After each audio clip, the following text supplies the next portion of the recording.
Hello Fear Seekers, and welcome back to the channel. Today, we're going to be diving into some disturbing, allegedly true, real-life horror stories. If you enjoy the content and want to help the channel grow, consider leaving a like and subscribing to keep up with future videos.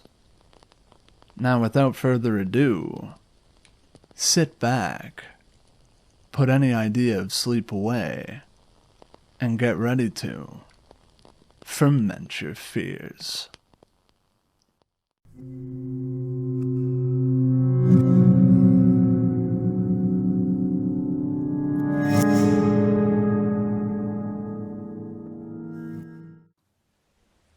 This happened 10 years ago, and it was by far the creepiest guest I've ever had at my house. I was 23 at the time and was a National Guard soldier with one deployment to Iraq under my belt. I had a decent job and just partied a lot and chased girls. I had lived with my parents since high school technically, but I've pretty much been away from the military except the last couple months or so, and it was getting old by this point. A family friend at the time was into flipping houses, and after we talked about it, I agreed that I would help him work on the house and I would move in at reduced rent when it was done. I jumped at the chance because I would be able to afford a house to myself at 23. Fast forwarding 6 months, I had helped him remodel it, moved in, and I adjusted to my house and neighborhood. However, I hadn't really met the neighbors yet because the Native American family on one side of me stayed to themselves, and I'd only seen my other neighbors a few times. It seemed to be a guy and a girl about my age, and they waved most of the time I've seen them, but I've never talked to them the couple of months I had been there. It's winter by now, and one night I'm just playing PlayStation in my basement living room when I hear a frantic knock on my door.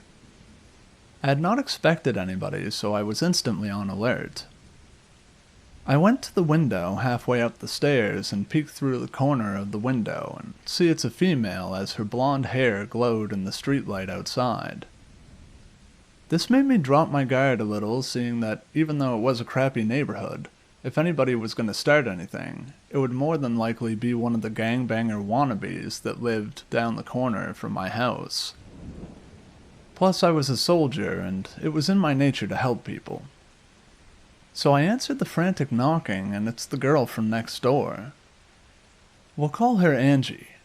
Angie is crying, shaking, and asked me to come in. I flipped the porch light on and look around behind her and around the corner of my door as I thought she was being chased or pursued. I saw nobody and allowed her in, seeing as she didn't even have a jacket on and it was about 10 degrees out. When you walk in the front door of my house, I had a small dining area in the front of the door with the kitchen on the other side of a bar-like countertop, and a small computer room to the right with a love seat, and immediately to the left is the stairs going to the basement. So I bring her in and lock the door. I sit her down at the small table in my dining area and start calming her down. At first I couldn't get much out of her as I could tell she was a little drunk, smelt like booze, and she was still upset. Finally I start getting information out of her and she says that her and her fiancé had a big fight because she caught him cheating on her and he hit her. She said she ran to my place because she had seen me in uniform before and thought I had looked like a trustworthy guy. I look out the window and see that he had since got into his car and left with all the lights on in the house. I tell her that her man is no longer there and her face suddenly changes, in a way that I can only describe as somebody who goes from being broke to receiving a $1,000 check in the mail. She looks at me with a little smile and asks me if I had anything to drink. I had already spent a half hour calming her down, and the initial shock of assessing the situation had me wanting a drink too. I look in the fridge, and I only had a few beers and a quarter bottle of Jäger in the freezer. I give her a beer and crack one myself, seeing that the guy who supposedly hit her had gone and the situation was calm again. I asked her about what happened, and she began telling me that she had looked at his phone and noticed he had been texting a girl, and she claimed that she knew they were having sex.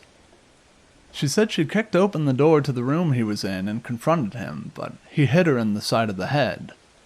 That's when she ran over. The whole time she was telling me, I made a mental note of how, as she proceeded to tell the story, she would slowly turn from the crying cute blonde girl to sounding eerily sinister the more she mentioned her fiancé and gave this dark, icy, empty stare with her eyes. It sounded like a pretty common domestic dispute, and I dismissed the angry side she had showed me to just being a woman scorned. After I gave her a few helpful words of advice, I asked her if she wanted to call the police and if she had somewhere else to stay, because I knew that in domestic disputes in my state, one party has to go to jail or the parties must separate, usually for 24 hours depending on the situation, with the cops establishing contact with two separate chaperones who promise to keep their person from contacting the other party.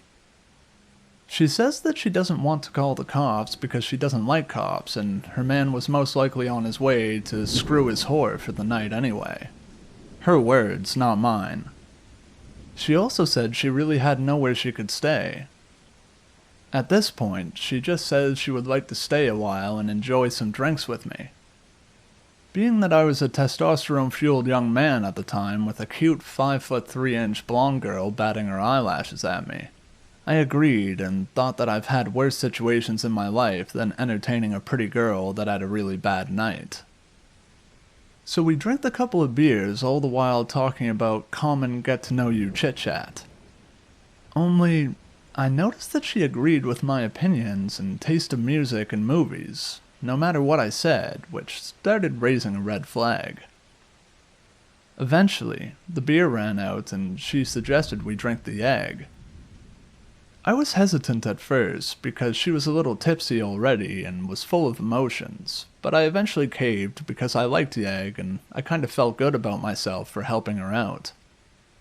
So we took a shot every so often while still talking about life.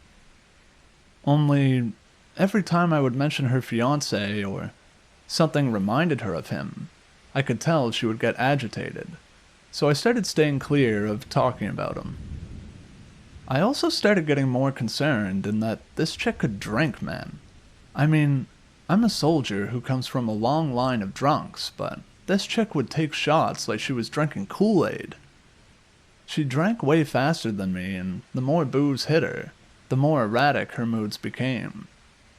She would go from crying to smiling and apologetic to extreme anger. At this point, I started getting the feeling she wasn't telling me everything and that something was off about her. I'm thinking, God damn it, why didn't I just call the police and let them deal with it and go back to playing PlayStation? Now I gotta deal with this drunk chick that is constantly pulling a frickin' Dr. Jekyll and Mr. Hyde.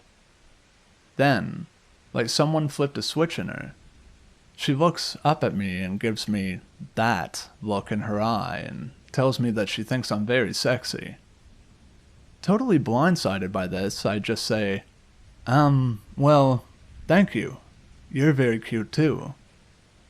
I almost didn't even get the last word out before she jumped over the table and tried sticking her tongue down my throat. I push her off and very calmly tell her in the most logical voice I could that even though I thought she was very cute, I couldn't do anything with her because 1, she was engaged. 2, she was very drunk. 3, I knew she was just angry at her fiancé and confused. And 4, I secretly thought to myself I didn't want to further drag myself into this crazy chick's world, as I could piece together by now that she was kinda unstable. I could see now that the alcohol didn't help her situation, but this chick had issues laying beneath her surface. She continued to try to seduce me for a while, trying to kiss me when we were talking, or quickly grabbing my hand if I wasn't looking at her, and putting it on her body and asking me, "Doesn't that feel nice?" I kept telling her that I wasn't going to touch her and that she needed to stop. But still, she carried on. She kept telling me that I could do whatever I wanted to her, going on to explain in great detail some of the things that she would put up with, and that she wouldn't take no for an answer. I'd been with plenty of chicks by then, and had heard chicks talk dirty before, but it never made me feel uncomfortable the way that she was. But I remained firm and just acted kinda flattered to not be rude and set her off. Right when I thought she couldn't make any more totally R-rated comments of what she wanted me to do, she walked over to my love seat a couple feet away, pulled down her pants down to her ankles, and bent herself by the waist over the arm of the couch with her back facing me. She looks back at me and tells me she's ready. I'm totally shocked by this point and thinking, holy shit, this chick is not listening to me, and how the hell am I going to get out of this situation without making anything worse? In seconds, I was running different scenarios through my head of how to deal with the whole situation, and then she said something that struck me at the time, but would make more sense later on. She was still smiling looking back at me, when her face suddenly dropped into that same serious icy stare from before that creeped me the hell out, and said with a straight serious face, "I only ask that you beat me while you do it." Okay, I've been with girls that like to be choked during passionate moments or liked it a little rough, but this sounded like she actually wanted to be punched. I'm kinda thinking, did she just say what I think she said? I kinda give a nervous chuckle as her icy gaze was unsettling and kinda mutter something like, "Beat? Like hit you?" She just kept looking at me, serious in the eye, and said, "Yes, I especially like being punched in the back of the head and in the ribs." I'm super uncomfortable now, and my survival instincts start in, and I start getting the feeling I'm being set up for some plan to get back at her fiancé or something. Now, looking back, I am very proud of myself because I ignored every impulse of my testosterone-fueled 23-year-old body and started listening to my gut. Trust me when I say, everyone is human, and I think any man would have struggled at the sight of a hot, half-naked, 5'3" tiny blonde chick literally begging for sex, but I held it together. I approached her, and she must have thought I was going to, because she arched her back and told me not to stop.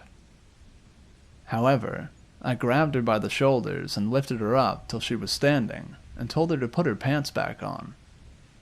I just told her that I thought she was very pretty, but I wasn't like that. And ladies and gentlemen, she exploded. She pulled her pants up and was screaming as loud as she could every obscenity you could think of, telling me how any man would love to have her and how could I lead her on like that. What the hell? Lead her on? Really? Now, I've heard girls scream before, but this chick's voice literally shook my spine, and it seemed so much louder because my place was so small. After about 30 seconds of her screaming at me like some frickin' lunatic, she went in the bathroom and slammed the door. I saw this as a chance to make my plan to solve the situation. I first looked to see if the fiancé was home, and he was still gone, and thought about sending her packing to her house. I then looked at the time, and it was pretty late, about 2 a.m. She walked out a couple minutes later and had totally switched moods again. Now she was calm, but I could tell she was way more drunk than before, barely able to walk and barely comprehensible. Before I say a word, she walks over and grabs the bottle of Yag and starts pounding it straight out of the bottle. I grabbed it out of her hands and she gets all sobby again and starts breaking down, sitting at the table again.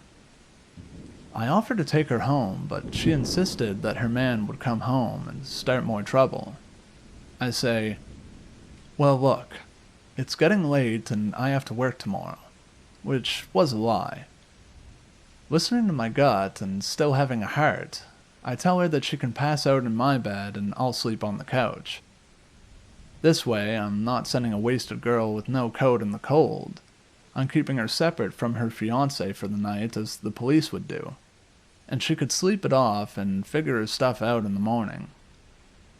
After dealing with her drunk crazy ass for a while longer, I finally get her to fall asleep in my room.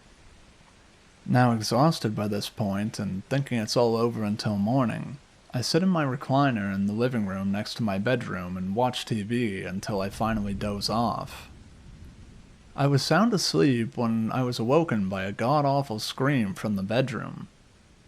This chick sounded like she was being disemboweled in the next room. I fly up and look inside my room. She's lying perfectly still and not making a sound now. I looked at the time and it's about 3:30 in the morning. I just thought in my sleepiness that she must be having a drunk nightmare and just can't wait until I can talk to a sober and logical girl in the morning and send her on her way. I go back to sleep in the recliner in the living room, but for some reason I thought I should turn on the bathroom nightlight so it's not quite so dark down there. Still had the TV going so the basement is softly lit except for my bedroom, which I had closed both doors. Now here's where my encounter got really freaky, even for me who's been through a nasty deployment in a war zone. Sometime later, I remember feeling something kind of bump the end of the recliner where my feet were, and it shook the recliner enough for me to come to.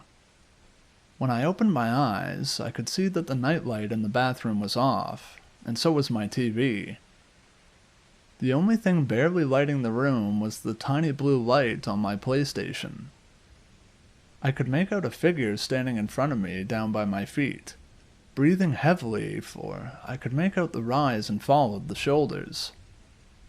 I instantly yell, "What the hell?" and throw my hand around the wall next to me to finally flip the light switch on. The lights come on and Angie is standing in front of me, breathing like she had just run a mile, staring straight at me with that icy cold, freaky look in her eye. I look down at her clenched white-knuckled fists and see she is holding the 6-inch combat knife I forgot that I keep in the nightstand next to my bed. Totally freaked the hell out, I think I'm going to have to take this crazy chick down. But then I thought taking her down was a bad idea since she was almost literally standing above me as I was still reclined back, and had no way of going around her if she started flailing the knife around. It would find its mark before I could get on my feet standing. I just calmly acted like it wasn't a big deal and just asked her calmly to drop the knife or someone will get hurt. She continued staring at me. I say it calmly again. Nothing. Now I'm thinking I just need an opening where I can either get up without her directly in front of me by my feet, or get the knife from her somehow.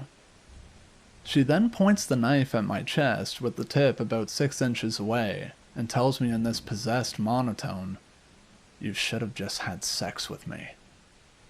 I start to calmly explain to myself that it wasn't right and blah blah blah. I was really just looking for a way to get that frickin' knife out of my face without crapping my pants in the process.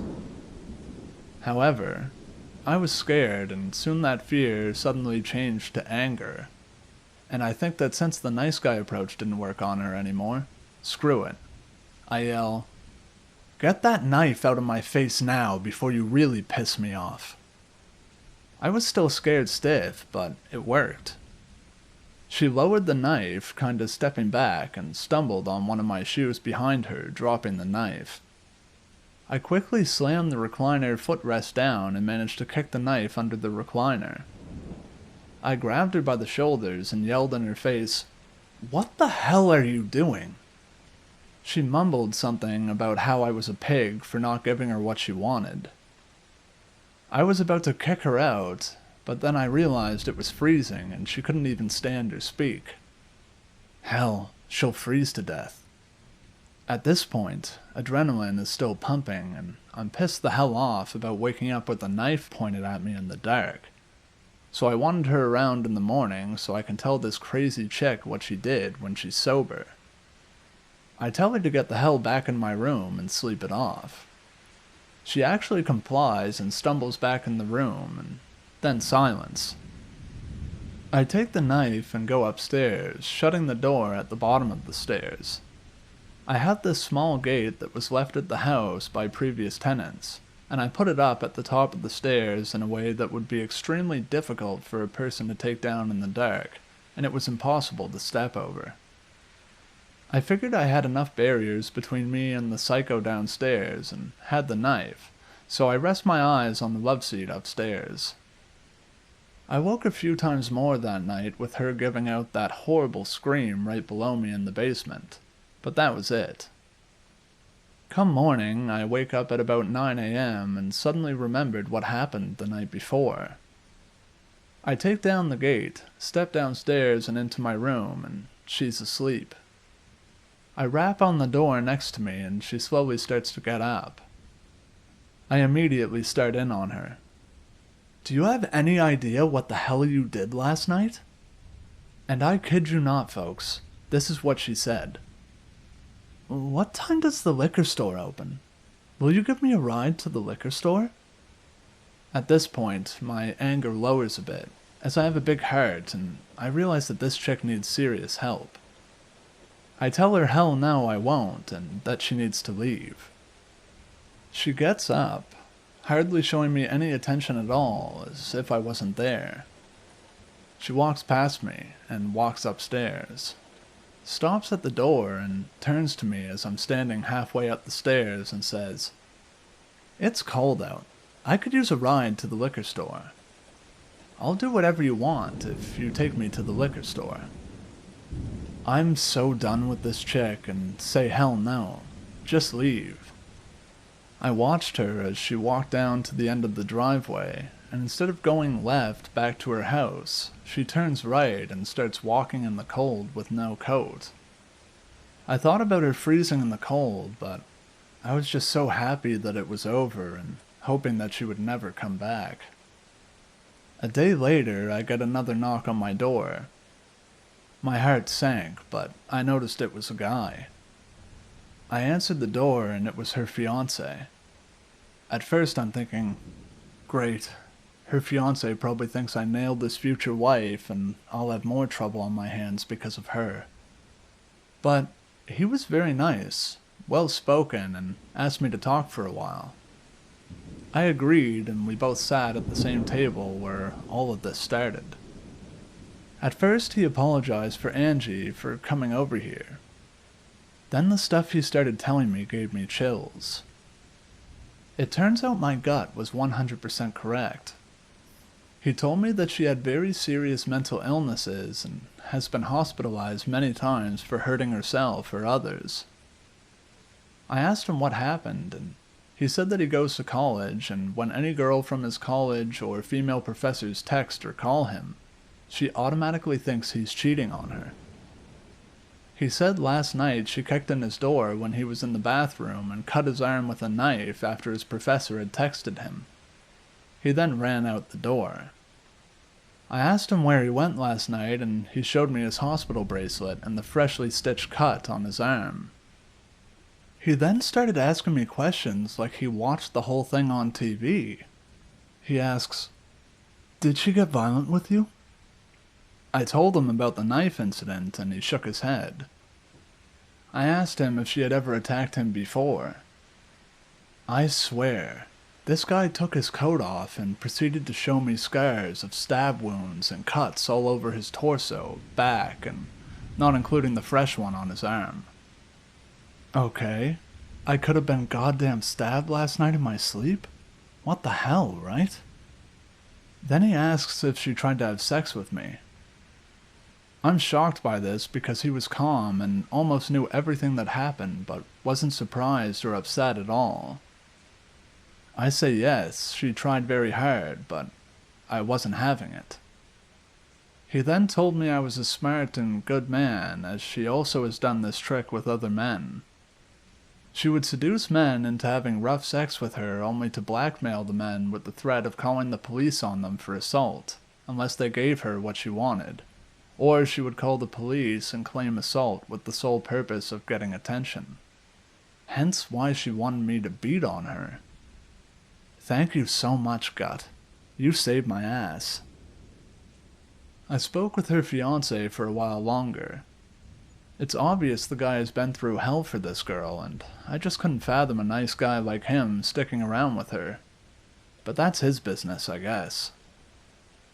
I just told him I didn't want her to show up anymore, and he agreed to take her to the mental care center where she's been many times before. They kept to themselves after that until I moved a couple of years later. I only saw her once after that. About a year ago, I was at a local hotel that had a huge swimming area with a tiki bar next to it. My cousin was in town staying at the hotel at the time, and we were sitting beside the pool when she looks behind me and says, knowing I'm single, "There you go, cuz. There's a good-looking girl for you." I turned to check her out, and my heart shot up into my throat when I saw the girl she was talking about was Angie. I told my cousin I knew her, and that she was trouble. I eventually told her what happened later on. I was very cautious about helping strangers for a long time, but I'm over the whole incident now that it's been 10 years since. Almost being stabbed in the middle of the night while I slept was scary enough, but one thought has never left my head about that night. The same day after it all happened, I went to put the knife away back in its sheath and put it in the nightstand again, and broke into a cold sweat when the thought hit me. Today it makes the hair on my neck stand up when I think, what if she would have opened the next drawer down and found my gun?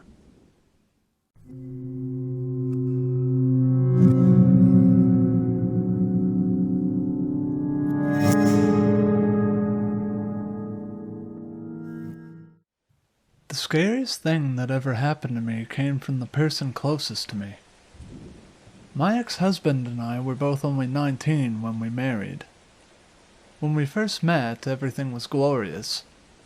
I moved in with him and his family because me and mine were having a lot of trouble at the time, and for the first year, all was golden. Then one day, his stepdad went missing. The police found his body almost a week later, murdered.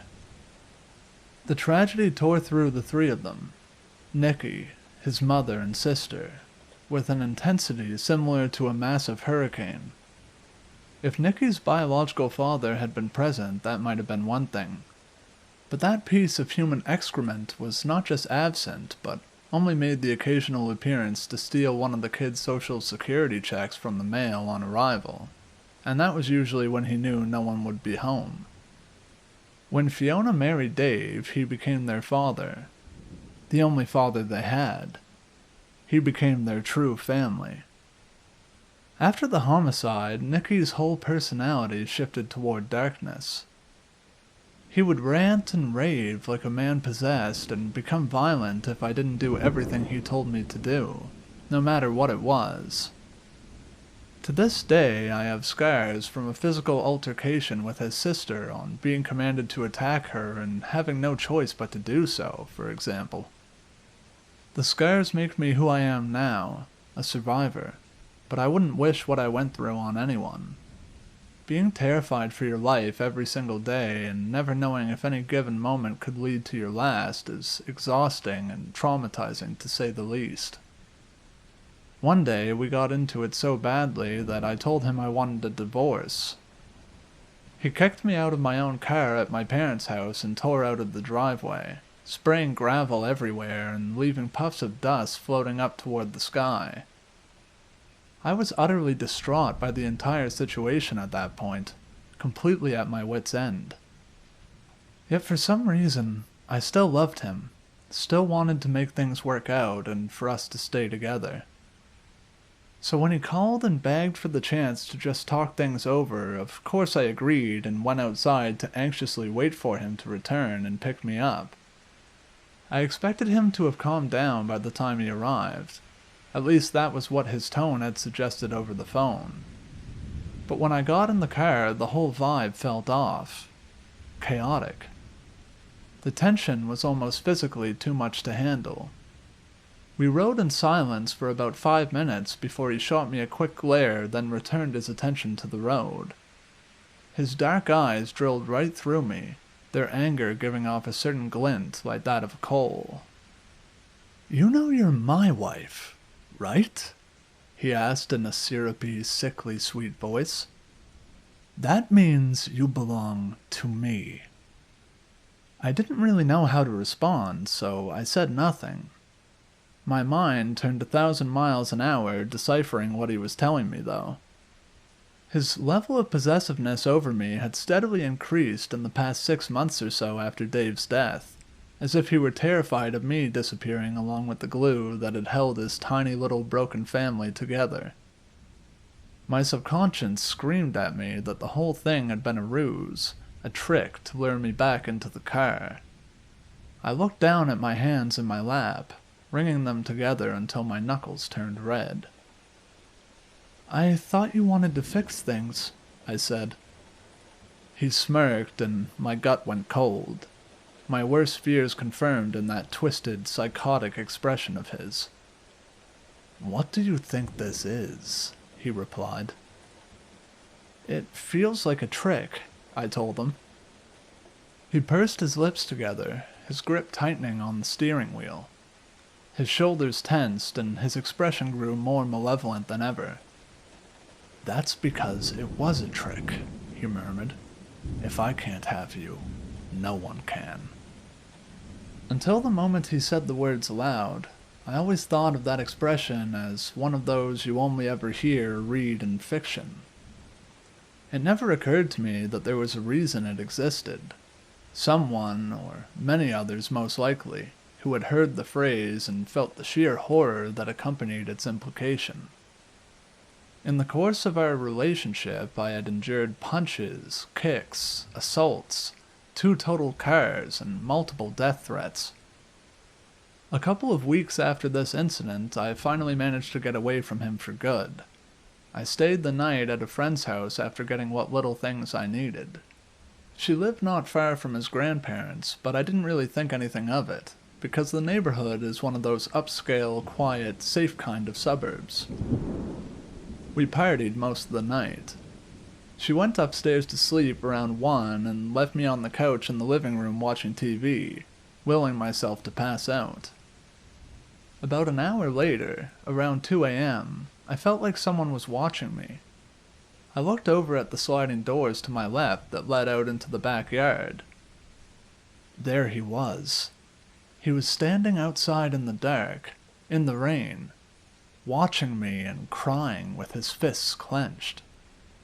I felt my eyes grow wide and I sank slowly down into the leather cushions as if they would make me disappear from sight. I don't know how much longer he was there. When I looked again, he was gone. The next day when my mom came to get me, because he wrecked my car so I no longer had a ride, he was standing at the corner staring at her as she drove past. We had to get a police escort to take us straight to the station to get a restraining order. I spent the next year getting the divorce straightened out and getting the rest of my belongings that he was still trying to hold hostage, like my birth certificate, diploma, and social security card. I spent the next 6 years, even after entering into a wonderful and truly loving relationship, in fear that he would come for me. Even now, 8 years later, sometimes he will still try to contact me through other people or fake accounts on social media. Sometimes the most unsuspecting person is the one you have to worry about. Sometimes all it takes is one tragedy to twist a person completely inside and turn them into a monster on the outside. This was really a long series of scary stories rolled into one, I suppose, and I apologize for any long-windedness. Those were the most horrifying experiences of my life thus far, and I hope to never have any that might equal them.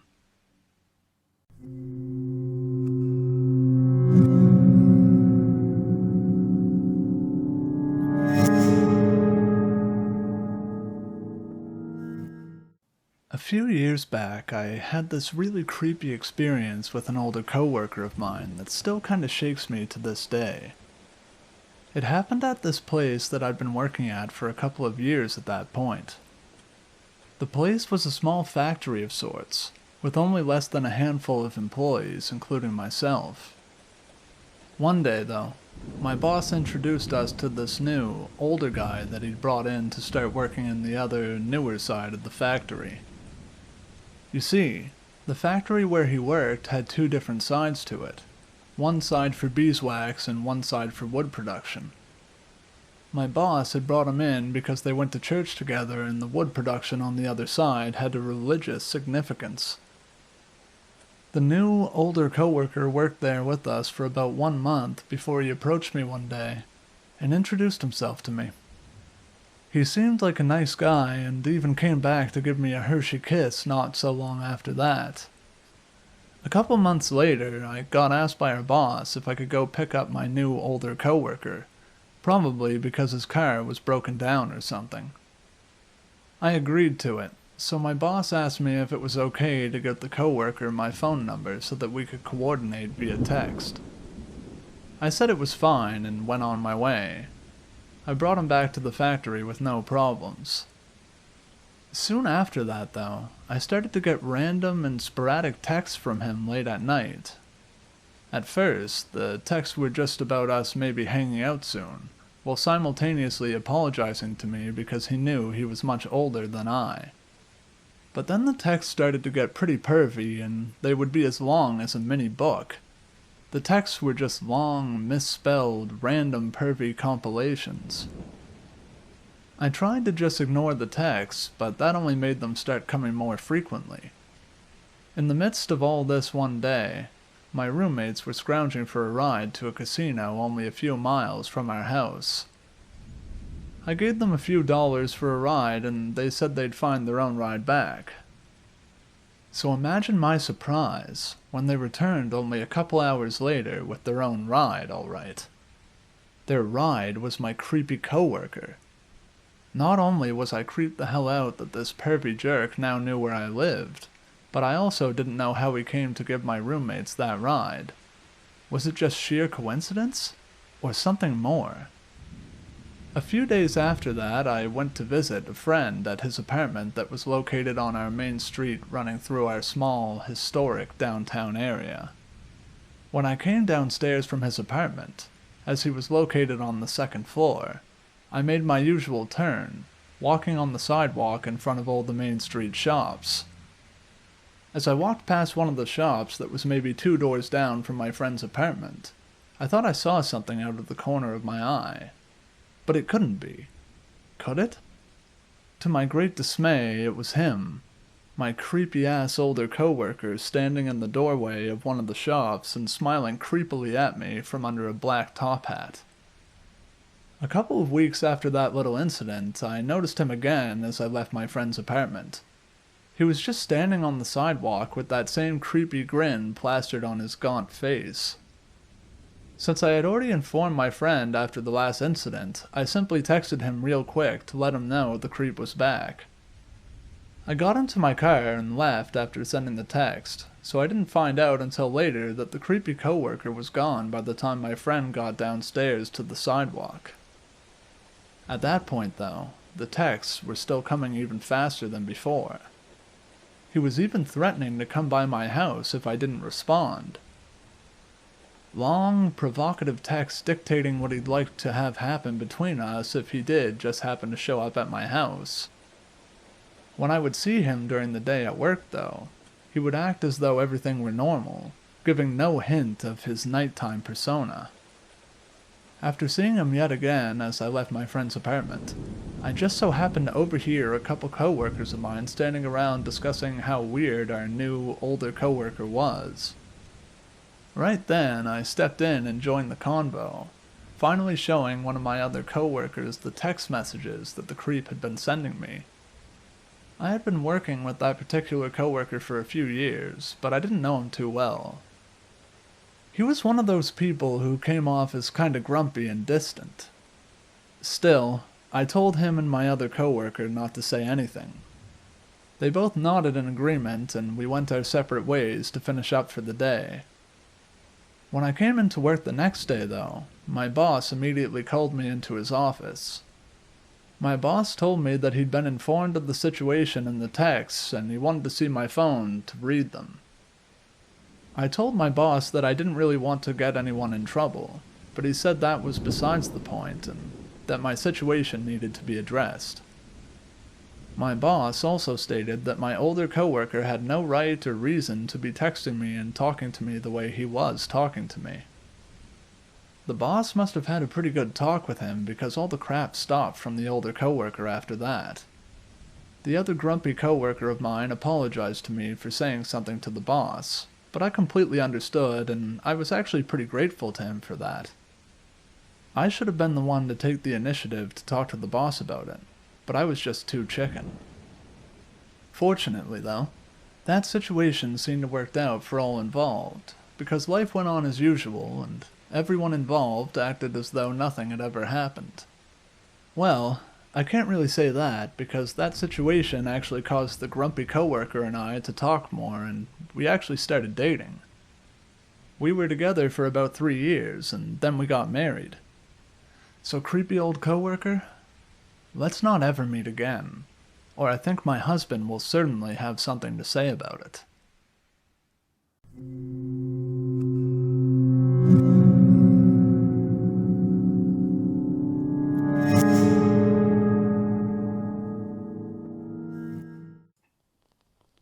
Hey guys, glad to see you made it to the end of the video. Have you ever had a terrifying encounter with an unhinged individual? Make sure to let me know in the comments below. If you have any requests for future videos, be sure to let me know and I'll do my best to work them into future content. Alright guys, that just about wraps up the video. Thank you for watching. I hope you enjoyed it. So long, Fear Seekers. I'll see you in the next video.